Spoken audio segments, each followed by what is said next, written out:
مجھے آپ کی باتوں سے یہ بات سمجھ میں آئی ہے کہ اوپر کا جو طبقہ ہے وہ بے ایمان نہیں ہے، وہ نیچے کا جو مزدور، کسان، جو سائیکل چلانے والا، وہ بے ایمان ہے. مجھے یہ سمجھ آئی آپ کی بات.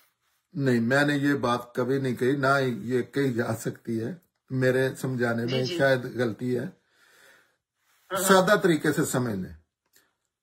جی کچھ لوگ چھوڑ کے اور ہیوی میجارٹی جیسے نہیں، مجھے کہنے میں کوئی ایسی چیز تو نہیں ہوں، لیکن جو میں تو وہی بات کرنی ہے جو میں نے لائیو میں دیکھا ہے، پرسنلی دیکھا ہے، کتابوں نے نہیں پڑھا.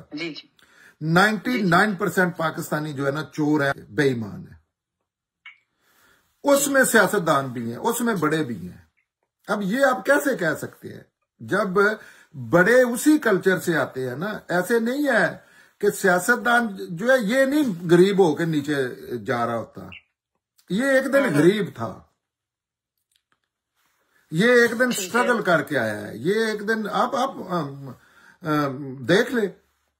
اور جوں کچھ لوگ جو ایماندار ہیں نا، ان کا بھی آپ کبھی کوئی سروے کرے، اسودہ لوگ زیادہ ایماندار ہیں. ویسے تو اللہ کا قانون ہے نا. ملک ریاض جیسے لوگ آپ کہہ رہے ہیں؟ نہیں، ملک ریاض کا میں نے تو نہیں نام لیا. نہیں، میں نے کہا سودہ لوگ. ملک ریاض جو ہے یہاں تو چپے پہ سکول کا ٹیچر ملک ریاض ہے، خاک روم ملک ریاض ہے، اسمبلی کا سپیکر ملک ریاض ہے. دنیا یہ ایک بن جاتا ہے نا ٹارگٹ کے لیے، ایک بندہ بن جاتا ہے. ملک ریاض کو زیادہ چانس مل گیا، اس کی محنت یا اس نے زیادہ کر لیا ہے. ویسے تو پاکستانی کو ملتے ہی نہیں. ہیں اللہ کے لوگ یہ ہوتے ہیں کوئی 5-7% نا جو کسی بھی حوالے سے ایسی چیزیں نہیں کرتے.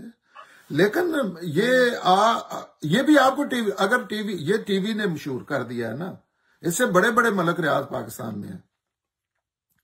لیکن اس کی ایڈورٹائزمنٹ ہو گئی ہے، جیسے یہ جتنی بات کرتے ہیں نا پاکستانی معاشرہ پورا.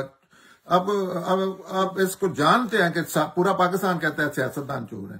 ان کو یہ بتایا گیا ہے، ان کو وہ تجزیہ کر کے نہیں کر رہے.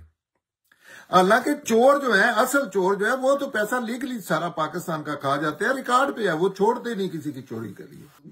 تو آپ ایسے ہو ہی نہیں سکتا. جہاں معاشرے شفاف ہیں، جہاں لوگ شفاف ہیں، وہاں ایسے کرداروں کو پنپنے کا موقع ہی نہیں ملتا. وہ جیلوں میں ہوتے ہیں.